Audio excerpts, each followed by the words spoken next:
وەزارەتی دەرەوەی ئەمریکا لە راپۆرتی ساڵانەیدا ڕەخنەی توند لە دەسەڵاتدارانی هەرێم دەگرێت باهۆی بەربڵاوی گەندەڵی و مەحسوبیەت و ئەو پێشێلکاریانەی ئەنجامی دەدات بەرامبەر دەستگیرکراوان و چالاکوانان. وەزارەتی دەرەوەی ئەمریکا لە راپۆرتەکەیدا باس لە سزادراوەکانی بادینان دەکات کە لە ئەنجامی خۆپشاندان و ناڕەزاتی ساڵی 2020ەوە دەستگیرکران و تا ئێستاش بەشێکیان لە زیندان ماونەتەوە. لە نێوانیاندا ئەو کەسانەی لە خۆپشاندانەکانی شیلات زێدژی سوپای تورکیا دەستگیرکران کە دوای 2 ساڵ مانەوەیان لە زیندان دادگای تاوانەکان بڕیاری ئازادکردنی بۆ دەرکردن، بەڵام دادگا ڕەتی کردەوە ئازادکردنی مەرجدار بیانگرێتەوە.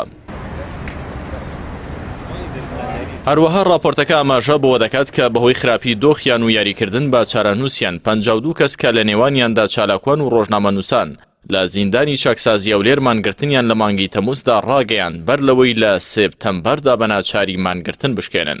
هەروەها بەگشتی ڕەخنە لە دۆخی زیندانیەکانی هەرێم دەگرێت و دەڵێت لە بەشێک لە زیندانەکاندا مێرد منداڵ و نەوجەوانان لەگەڵ کەسانی پێگەیشتوو لە یەک زینداندان.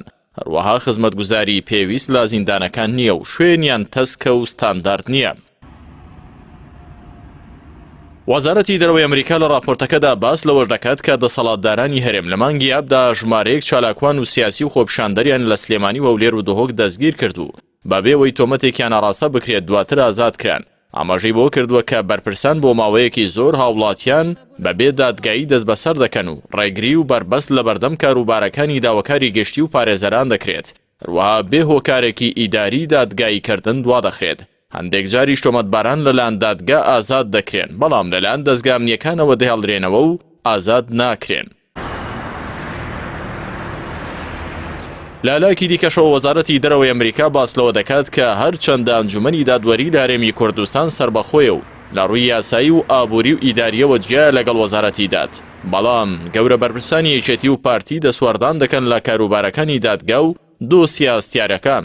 هەروە کاریگەریان لەسەر دامەزراندنی دادوەران هەبووە. لە بەشێکی دیکە راپۆرتەکەی وەزارەتی دەرەوەی ئەمریکادا باس لەوە دەکات کە بەرتیل و شۆردنەوەی پارە و بادەردانی پارە و مەحسوبیەت لە ئەمواستەکاندا لە عیراق و هەرێمی کوردستان بەربڵاوە و بەرپرسان بە شێوەیەکی دیار لەو دۆسیانەدا تێوەگلاون بەبێ ئەوەی ڕوبەڕووی لێپێچینەوە و سزا ببنەوە.